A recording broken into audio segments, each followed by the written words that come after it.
ఇప్పటికి కూడా వైఎస్ఆర్ కాంగ్రెస్ పార్టీకి బుద్ధి రాలా, జ్ఞానోదయం కలగలేదు.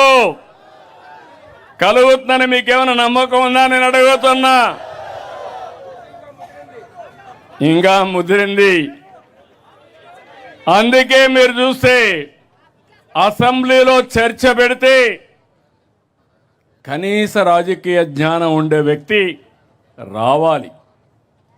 గవర్నర్ స్పీచ్కి వచ్చారు, గొడవ చేయడానికి వచ్చారు. అదే సమయంలో నిన్న అమరావతి పైన తీర్మానం పెడతామంటే ఇక్కడికి వచ్చే పరిస్థితిలో లేరు. ఇంకో పక్క మీరు చూస్తే ఢిల్లీలో లోకసభలో రాజ్యసభలో వ్యతిరేకించిన ఏకైక పార్టీ భారతదేశంలో ఏం పార్టీ అది? పేరు చెప్పాలనా?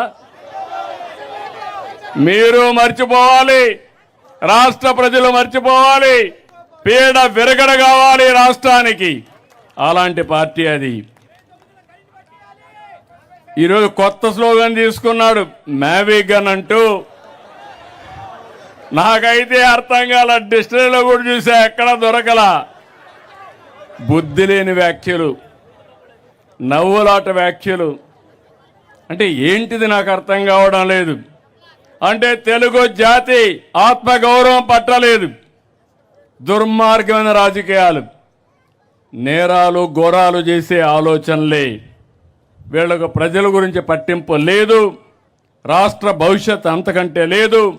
విధ్వంసాలు చేయడం, విషం చంపడం, ప్రజల్ని భయభ్రాంతులు చేయడం.